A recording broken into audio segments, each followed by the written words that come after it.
बिस्मिल्लाहिर्रहमानिर्रहीम। आज हम इस वीडियो में डाटा ज़ाकिर नाइक के कुछ ऐसे पॉइंट के बारे में बात करेंगे जिसमें कि उन्होंने हिंदुओं के पुनर्जन्म के बारे में बात की है और बड़ी तसल्ली बख्श उन्हें जवाब दी हैं कि कैसे कुरान मजीद में और हिंदू की मजहबी किताबों में पुनर्जन्म के बारे में तफसील से लिखा हुआ है।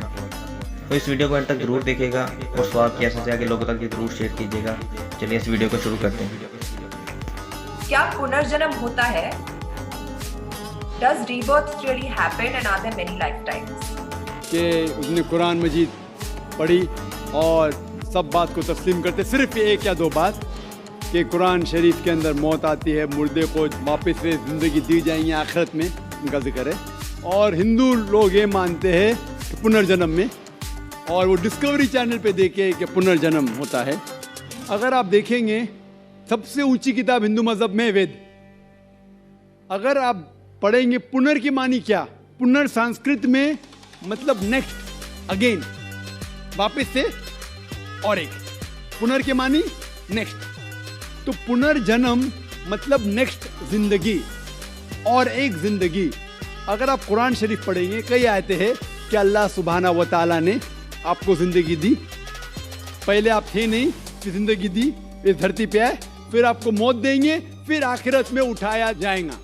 आप जो कर रहे मुर्दों को जान दी जाएंगे आखिरत में, ये हम मानते हैं कि एक बार हम इस धरती पे आते, नेक्स्ट लाइफ इज आखिरत। उसी तरीके से वेद में भी जिक्र है अबाउट पुनर्जन्म, नेक्स्ट लाइफ, सेम हूबहू जिस तरीके से कुरान में लिखा हुआ है।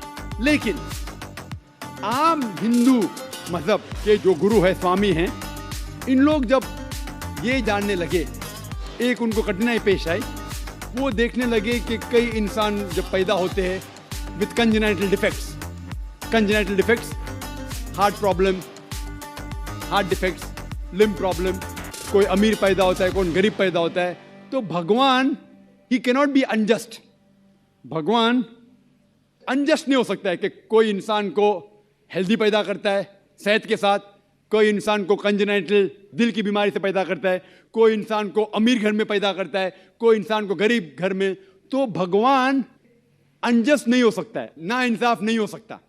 तो ये जो स्वामी लोग हैं, इन लोग ने एक नई चीज निकाली, संस्कारा। हिंदू मजहब में कहते संस्कारा, जो इंग्लिश में कहते हैं cycle of birth and rebirth, transmigration of soul. Angrezi में कहते ट्रांसमाइग्रेशन ऑफ सोल, क्योंकि आप डॉक्टर है, आप जानते होंगे। ट्रांसमाइग्रेशन ऑफ सोल अंग्रेजी में कहते, संस्कृत में कहते संस्कारा, birth death, birth death, birth death.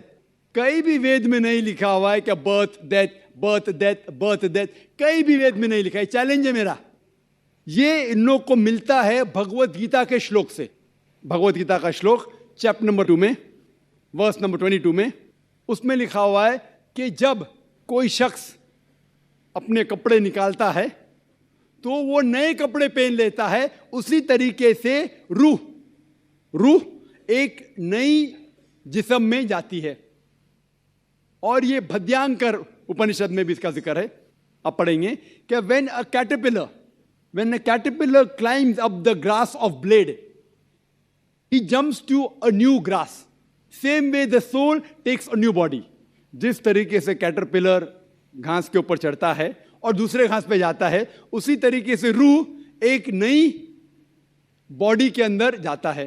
तो इस श्लोक के बुनियाद पर इन लोग ने एक फिलॉसफी पैदा की, संस्कारा, कि इंसान जो कर्म के बेस के ऊपर, कर्म और धर्म की फिलॉसफी, कर्म मतलब अच्छे कर्म करोगे धर्म के हिसाब से, तो अगले जन्म में आप अच्छे पैदा होंगे।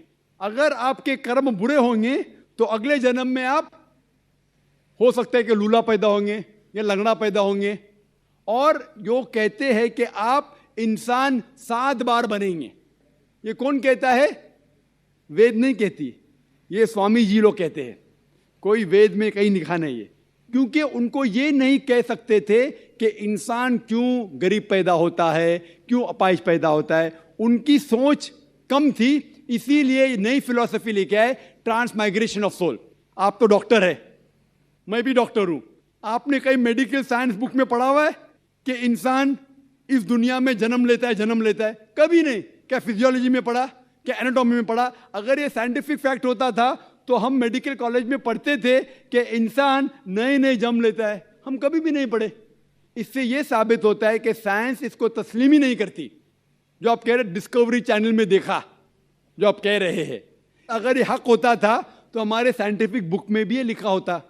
तो ये कहना कि साइंटिफिक प्रूफ है कि हम जन्म लेते हैं, बिल्कुल गलत है। इस्लाम जो इसका जवाब देता है वो है कि इस्लाम तस्लीम करता है कि अल्लाह सुब्हानहू व तआला कुछ लोग को अपाहिज पैदा करता है, कुछ लोग को अच्छी सेहत देता है, कुछ को गरीब, कुछ को अमीर। इसकी वजह है कि अल्लाह ताला फरमाते हैं सूरह मुल्क में, सूरा नंबर 67 आयत नंबर 2 में, अल्लज़ी खलक़ल मौत वल हयाता, अल्लाह सुब्हानहू व तआला ने मौत और ज़िंदगी बनाई ताकि आप लोग को जांच सके, आप लोग का इम्तिहान ले सके, आप लोगों में से कुछ लोग अच्छे हैं। ये जांच पड़ताल करने के लिए ये ज़िंदगी हमारे लिए इम्तिहान है। और अल्लाह ताला फरमाते हैं सूरह अनफाल में, सूरा नंबर 8 आयत नंबर 28 में, कि आपके बच्चे और आपकी जायदाद आपके लिए फितना है। आपकी जायदाद और आपके बच्चे आपके लिए एक टेस्ट है, आपके लिए इम्तिहान है। अल्लाह ताला कुछ लोग को गरीब घर में पैदा करता है, कुछ लोग को अमीर। जो लोग अमीर है उनके लिए इम्तिहान है कि वो ज़कात देते क्या नहीं।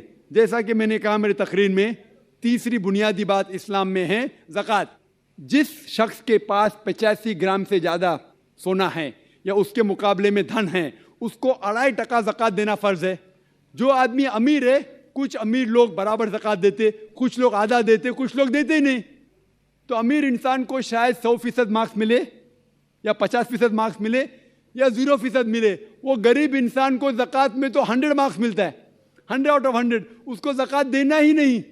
हम कहते रहे बेचारा गरीब इंसान है, लेकिन असल में देखे जाओ तो उसको उस इम्तिहान में, गुर्बत के इम्तिहान में 100% मार्क्स मिले। आप समझ रहे? इसी तरीके से अल्लाह ताला कहते हैं कि आपके बच्चे आपके लिए इम्तिहान है। हो सकता है मिसाल के तौर पे एक अच्छे जोड़ी है, अच्छे मुसलमान है, 5 टाइम नमाज पढ़ रहे हैं, हज को गए हैं, रमज़ान में रोज़ा रखते हैं, ज़कात देते हैं। अल्लाह ताला उनका और बड़ा इम्तिहान लेना चाहता है। जितना बड़ा इम्तिहान उतना बड़ा इनाम। मिसाल के तौर पे अगर आप BA पास करते तो आपको सिर्फ ग्रेजुएशन मिलता है। अगर आप MBBS पास करते आपको डॉक्टर कहलाया जाता। डॉक्टर मतलब ऊंचा ओहदा। इसी तरीके से अल्लाह सुब्हानहू व तआला हो सकता है कि उस जोड़ी को इम्तिहान और सख्त देता है और ऐसा बच्चा पैदा करता है जो अपाहिज है।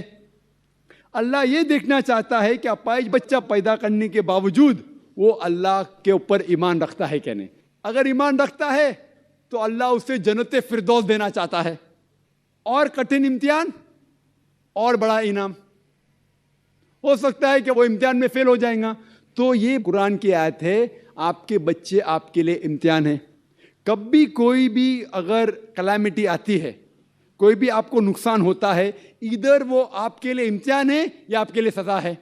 जब भी कोई भी आपको इनाम मिलता है, वो इधर आपके लिए इम्तिहान है या आपके लिए रिवॉर्ड है। तो इसी तरीके से क्योंकि हिंदू मज़हब के जो स्वामी हैं वो इसको नहीं समझ सके, इसीलिए एक नई फिलॉसफी संस्कारा लेके आए जो बिल्कुल वेद में नहीं लिखी है। वेद बात करता है पुनर्जन्म। पुनर्जन्म मतलब नेक्स्ट लाइफ, जिसका जिक्र कुरान में भी है, आखिरत की ज़िंदगी। तो वेद और कुरान सेम ज़िंदगी क्या बात कर रहा है कि इस दुनिया में आप आते हैं, एक बार आते हैं, सही तरीके से जिएंगे तो एक बार काफ़ी है, और ये दुनिया आखिरत के लिए इम्तिहान है।